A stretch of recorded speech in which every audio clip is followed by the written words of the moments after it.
둘 중에 하나를 고르라고 하면 네. 이제 아마 김종인 위원장의 의견이 상당히 좀 많이 반영이 되는 쪽으로 가지 않겠느냐라는 예상을 조심스럽게 해볼 수 있는데요.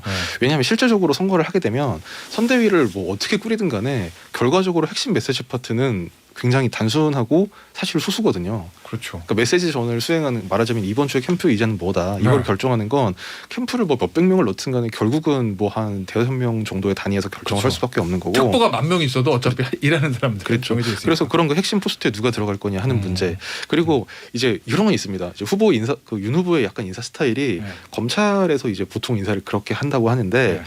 뭐가 이제 문제가 있거나 능력이 떨어지는 사람이 있어도 이 사람한테 그냥 중요한 일을 안 맡길 뿐이지 이 사람을 자르거나 이러진 안 돼. 왜냐하면 총장 자체가 인사권이 없기 때문에 이제 그러니까 인사 자체는 장관인이 대통령과 상의해서 내지 않습니까? 이제 뭐 아마 그래서인지 모르겠는데 캠프에 어떤 문제가 있는 인사가 있어도 잘라내려고, 캠프에서 쫓아내려고 하는 거는 이제 거의 후보가 원해서 그렇게 하는 경우는 거의 없다는 이제 그런 얘기가 있습니다. 김종인 플러스 이준석 측, 뭐 vs 이제 윤석열 후보 측 이제 이렇게 해서 마치 막 엄청난 이제 이견이 있는 것처럼 많이 보도가 되고 있는데 물론 이제 저도 이제 하루하루 기사를 써야 되기 때문에 그렇게 쓰긴 씁니다만 생각보다는 그렇게 입장차가 특히 이제 윤석열 후보 본인과 김종인 위원장 이 두 인물 사이의 견해차는 생각보다는 크지 않을 수도 있다. 이제 이 점은 좀 지적을 한번 해야 될 것 같습니다.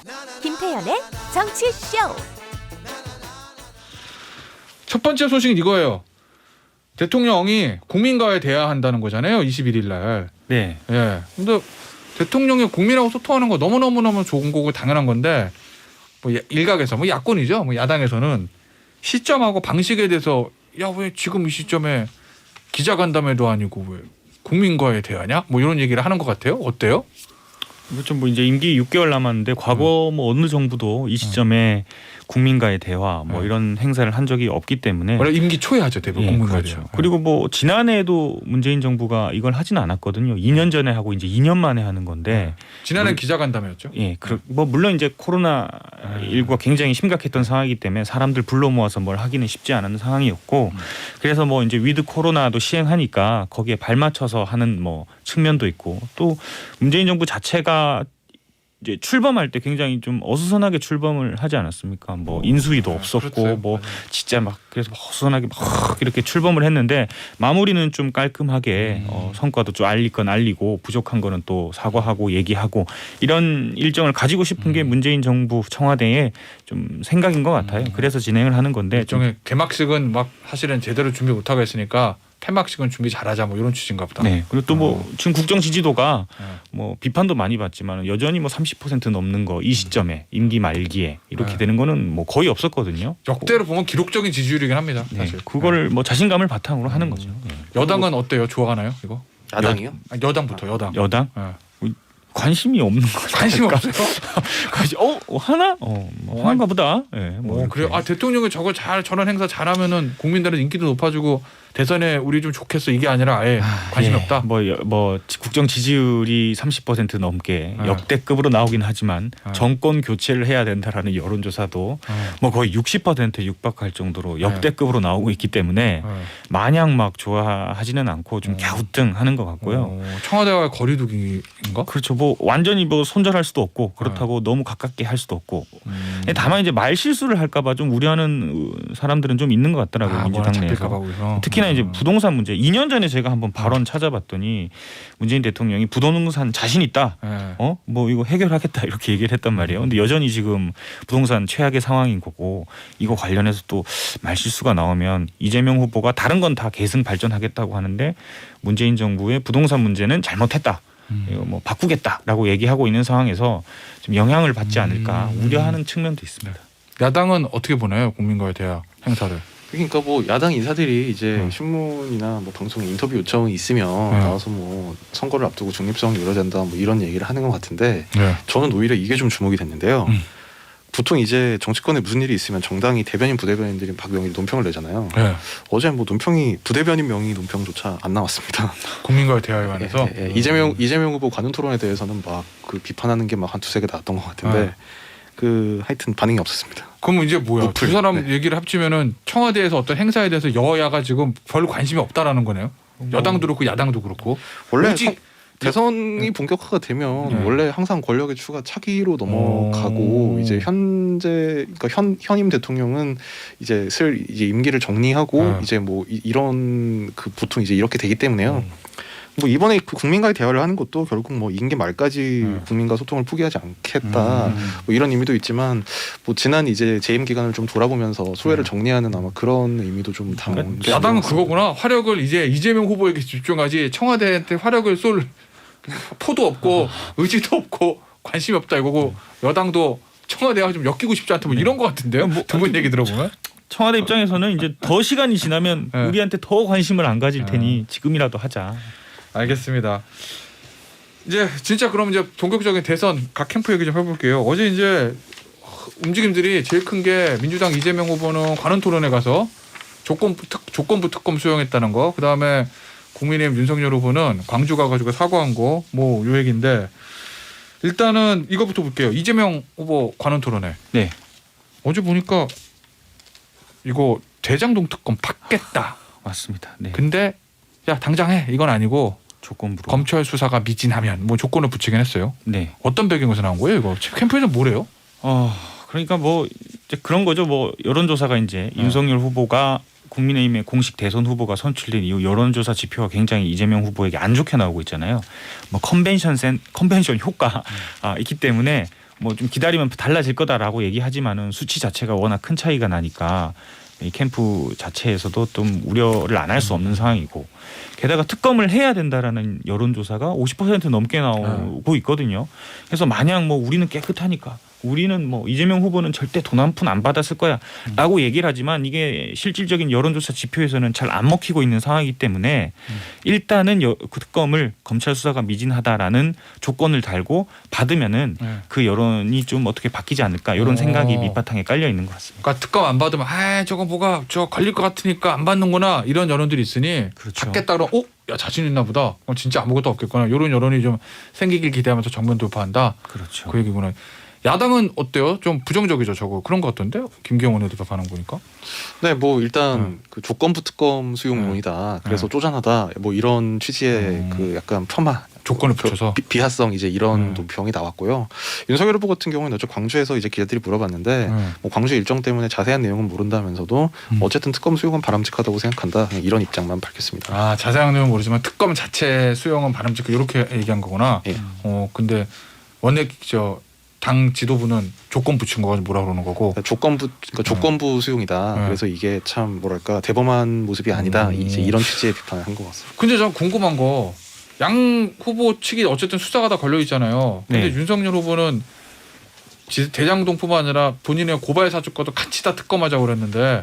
그렇죠. 근데 왜 이재명 후보는 대장동 의혹은 특검 안 해도 된다고 그래요?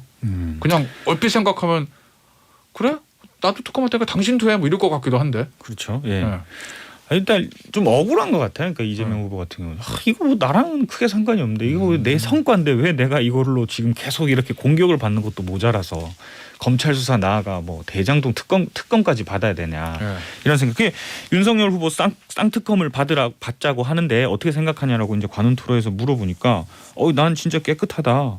윤 후보는 뭘 봐도 잘못한 것 같은데 내가 이거 왜 하냐. 0대 10인 상황. 우린 한 골도 안 먹고 윤석열은 10골을 먹은 상황에서 이걸 왜 윤석열 후보가 1대1로 만들려고 자꾸 쌍특검을 하자고 하냐. 같이 특검하면 같이 다 의혹이 있는 것처럼 보인다 이런 얘기죠. 그렇죠. 예, 본인 생각은. 뭐 그런 생각이 있는 것 같아서 뭐 그런 것 같고 그리고 실질적으로 이제 특검 협의가 만약에 들어간다고 하면 뭐 이제 들어가긴 했습니다만은 이게 대선 끝날 때까지 무조건 안 되는 겁니다. 뭐 특검을 누구 하느냐. 그러면 또 특검 범위를 어디까지 할 것이냐.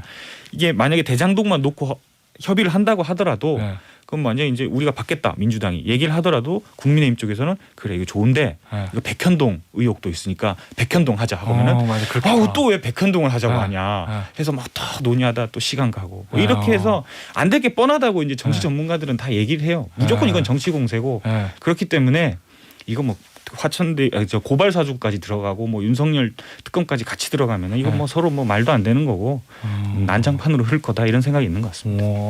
알겠습니다. 야, 뭐 복잡한 노림수들이 있네. 아마 제 생각에는 특검 논의 들어가면 그거 가지고도 또 막 논쟁이 있을 것 같아요. 지금 피의 사실 공부 못 하잖아요. 근데 예전에 박근혜 전 대통령 때 특검 때 보면 특검법가 매일 브리핑 했거든요. 오후 2시인가 3시에. 했죠. 근데 그게 특검법에 국민의 알 권리 위해서 매일 브리핑할 수 있게 근거 조항에 들어갔어요. 근데 이번에 그거 넣냐 안 넣냐라 가지고 뭐 이제 그 논쟁이 붙겠죠. 왜냐면 그거가 들어가면은 매일 오후 2시에 또 오늘의 수사 상황은 하고 발표할 거 아니에요. 그럼 뭐 야당은 싫을 거고 야당 그걸 원할 테니까 뭐 그런 거 가지고도 줄다리기가 있겠죠. 물론 뭐 과거에 2007년에 뭐 BBK 특검 뭐 네. 이런 사례가 있긴 있었습니다만 네. 결국 사실 이게 대선 국면으로 들어가면 수사를 특검이라든 검찰이라든 네. 후보에 대해서 뭐 중간 수사 결과 발표 이런 거를 사실 대선 국면 중에 하기는 쉽지 않아서 네. 결국은 대선이 끝나고 나올 수밖에 없을 것 같긴 합니다. 알겠어요. 윤석열 후보 얘기해 보겠습니다. 오늘 한국일보에서 이렇게 헤드라인을 뽑았어요. 그러니까 이재명 후보의 특검 수용에 대해서는 조건 붙인 특검 수용. 약간 비판적으로 본 거고 동시에 윤석열 후보의 사과에 대해서는 사과문만 읽은 사과. 뭐 이렇게 좀 저 비판 양쪽의 움직임을 다 비판적으로 보도를 했는데 어때요? 어저께 광주 분위기는 어땠어요? 가셨어요 혹시? 아니 저는 가지는 못하고 네. 그 현장 영상을 네. 쭉 봤는데요. 네. 그 사실 보면 이제 뭐 사과의 수위가 좀 약했다. 음. 그러니까 내용이 너무 없었다. 민주당에서는 굉장히 그렇게 비판하죠. 그리고 포개당한 거다 뭐 이렇게. 그리고 뭐 과거에 이제 김종인 비대위원장이 갔을 때처럼 뭐 네. 이제 무릎 꿇는 뭐 그런 모습을 기대했는데 그런 게 없었다. 그냥 절하고 묵념하고 사과문만 읽었다 이런. 네네네. 그다음에 뭐 준비해간 걸 읽기만 했다. 뭐 이제 요런 뭐 지적이 있긴 한데요. 사실 당시 현장의 상황을 봤을 때 이제 그 반대하는 시민들의 항의 시위가 계속 이제 있었고 그래서 이를테면 예를 들어 무릎을 꿇으려고 하면 이제 뭐 분향을 하고 그 참배단 위에 올라가서 아마 하는 게 좀 그림상 자연스러운데 네. 거기 사실 그 시민들의 항의 때문에 참배단 그러니까 그 민중항쟁 추모탑이라고 하는 시설물이 있고 그 앞에서 이제 분향을 하고 헌화를 하고 이제 이렇게 하게 돼 있는데 거기까지 올라가지도 못했어요. 올라가지 못하고 한 50m 떨어진 지점에서 그냥 여기서 그냥 약식으로 진행을 하자 해서 그냥 거기서 이제 그 추모 음악 맞춰가지고 그냥 약간 고개 숙여서 묵념을 한 다음에 그 자리에서 꺼내서 읽은 건데 물론 이제 꺼내서 읽은 그 것의 내용이 생각보다 뭐 이렇게 좀 뭐랄까요 아주 절실하고 뭐 아주 절절한 그런 사과는 아니었다 뭐 이런 평가는 받을 수 있겠습니다만 뭐 어떤 뭐 무릎을 꿇는다든지 아니면 이제 뭐 비석을 어루만진다든지 이제 이런 거를 못 하고 그냥 읽고 간 거에는 이제 당시 현장 상황 뭐 안전사고 우려 이런 부분도 좀 영향이 있었던 것 같은데요. 거기까지 갈 수가 없었다는 거군요. 예. 장소에. 그리고 다만 좀 이제 의아했던 부분 중에 하나는 네, 의아했던 거. 그 끝나고 이제 기자들이 물어봤어요. 네. 이게 여러 가지 질문을 했는데 뭐 다른 그렇죠. 답변은 그냥 다 통상적이었는데 그 과거 이제 국민의힘 인사들의 그 5.18 왜곡 망언 이제 네. 이런 거에 대한 재발 방지나 징계 대책이 있느냐 이거에 대해서 얘기를 했는데 물론 꼭 해야 될 말은 들어갔습니다만 중간 중간에 뭐 여러 표현의 자유 문제도 나오고 있지만 뭐 그렇다든지 아니면 뭐 그 자유민주주의 정신이기 때문에 어느 정도 역사에 대한 평가는 할 수 있다고 생각하지만 이제 이런 말하자면 굳이 사과하러 간 자리에서 안 네. 붙여도 될 사조국 같은 말이 좀 붙어가지고 그냥 재발 방지 대책 엄격하게 만들겠습니다 하고 빠지면 되는 건데. 그러니까 제가 말씀드렸다시피 해야 될 말은 했습니다. 그러니까 5.18 정신은 자유민주주의 정신이기 때문에 그 본질을 왜곡하는 건 비난받아 마땅하고 허용돼서는 안 된다. 네. 그리고 본질을 허위사실 날조로 왜곡하는 건 자유민주주의 훼손이기 때문에 허용돼서 안 된다. 네. 이 얘기를 했습니다. 네. 했는데 정답은 나오긴 했네. 그러니까 그걸 이것만 하면 되는데 그 앞에 또 뭐 그 표현의 자유 문제도 있지만이라든지 역사에 대한 평가는 할 수 이런 얘기는 사실 굳이 사과하러 간 마당에서 할 필요가 없는 얘기인데 뭐 없는 숙제를 막 본인이 만들어서 하는 약간 그런 꼴이 좀 된 것 같습니다. 그러니까 채점 주관식 이제 채점하면 만점 주고 싶은데 동그라미 쳤다가 이거 쓸데없는 말이 있어가지고 감점을 해야 돼 말아야 돼 이런 상황이네. 그렇죠. 감점 받을 말을 굳이 집어넣은 거죠. 그렇죠. 예? 무슨 말씀인지 알겠습니다. 정답 요건은 들어갔는데 쓸데없는 걸 붙여가지고 만점을 줄 수 없는 그러니까 뭐 벌써부터 이제 민주당이 뭐 네. 가짜 사과다. 네. 뭐 거의 무슨 압수수색 하듯이 사과하러 간 거 아니냐. 뭐 역시 검찰 총수 출신답다. 뭐 이런 얘기가 나오고 있는 거고. 여당 비판 중에 그 표현이 제일 웃기던데 사과 강제 집행. 맞아요. 그 표현 네. 봤어요. 사과 강제 집행. 예, 뭐 그리고 또 그 저기 이제 5.18 망언에 대한 뭐 징계를 하고 뭐 주변에서 없애야 되는 거 아니냐 이런 얘기가 이재명 후보가 어제 저녁에 또 그렇게 이제 공격을 하게 되는 거죠. 뭐 가짜 사과다. 진짜로 사과를 하려면은 주변에 그런 사람부터 없애라 이런 얘기를 벌써부터 하면서 공격을 하고 있습니다. 알겠습니다. 국민의힘 얘기 하나만 더 볼 건데요. 지금 선대위 구성해가지고 지금 여러 가지 얘기가 나오는 것 같아요. 윤석열 후보, 그 다음에 윤준석 대표, 김종인 전 위원장까지 요 3명의 생각이 조금씩 다른 거 아니냐라는 보도들이 좀 이어지고 있는 것 같던데 어떻습니까 상황은 지금? 네, 일단 오늘 지금 최고위를 하고 있을 거고요. 아마 거기서 이제 1차 그 인선 정도가 지금 발표가 곧 아마 앞두고 있는 걸로 지금 알고 있고, 그다음에 뭐 대변인 인선 같은 경우에는 어제 이미 언론을 통해서 좀 나왔습니다. 나왔죠. 뭐 이제 이양수 의원, 그다음에 지금 캠프 대변인을 했던 김병민 대변인, 아마 이렇게 2명 정도는 발표가 될 것 같은데요. 앞으로도 이제 쭉쭉 인사가 나오겠지만 뭐 그 3명의 과연 갈등설이 그냥 말하자면 호사가들의 그 썰이냐 아니면 정말로 어떤 실체가 있는 갈등이었냐는 거는 결국은 결과로 이제 인선 결과가 어떻게 나오는지를 봤을 때 이게 좀 그 판단이 좀 가능해질 것 같은데요. 다만 이제 지적하고 싶은 지점이 하나가 있다면, 지금 언론에서 이제 이를테면 뭐 김종인 플러스 이준석 측 뭐 vs 이제 윤석열 후보 측 이제 이렇게 해서 마치 막 엄청난 이제 이견이 있는 것처럼 많이 보도가 되고 있는데, 물론 이제 저도 이제 하루하루 기사를 써야 되기 때문에 그렇게 쓰긴 씁니다만 생각보다는 그렇게 입장차가 그 특히 이제 윤석열 후보 본인과 김종인 위원장 이 두 인물 사이의 견해차는 생각보다는 크지 않을 수도 있다. 이제 이 점은 좀 지적을 한번 해야 될 것 같습니다. 그럼 결국 이제 언론에서 VS를 하는 게 윤석열 후보 측이라고 할게요. 윤석열 후보 캠프, 윤 캠프, 기존의 윤 캠프는 야 캠프 멤버들 중진들 내치지 마. 여기서 확대 개편이야. 민주당은 전 의원의 간부하잖아. 뭐 예를 들면 다 들었잖아요. 멤버들은 그렇게 해 요거고, 김종인 위원장이나 이준석 대표는 다 정리해. 중도 확장 청년이야. 새로운 사람으로 꾸릴 거야. 요거잖아요. 그렇죠. 그러면은 양측의 이견이 언론 보도된 것보다 실제는 예를 들면 윤 후보하고 김종인 위원장하고 크지 않다라는 거는 어느 쪽으로 간다는 거예요? 결과적으로. 두둥 맞춰야 되는데 각 기자가 둘 중에 하나를 고르려고 하면 이제 그 아마 김종인 위원장의 의견이 상당히 좀 많이 반영이 되는 쪽으로 가지 않겠느냐라는 예상을 조심스럽게 해볼 수 있는데요. 왜냐하면 실제적으로 선거를 하게 되면 선대위를 뭐 어떻게 꾸리든 간에 결과적으로 핵심 메시지 파트는 굉장히 단순하고 사실 소수거든요. 그렇죠. 그러니까 메시지 전을 수행하는, 말하자면 이번 주에 캠프 이제는 뭐다 이걸 결정하는 건 캠프를 뭐 몇백 명을 넣든 간에 결국은 뭐 한 대여섯 명 정도의 단위에서 결정을 할 수밖에 없는 거고, 척보가 10,000명 있어도 어차피 일하는 사람들 그렇죠. 그래서 그런 거 핵심 포스트에 누가 들어갈 거냐 하는 문제.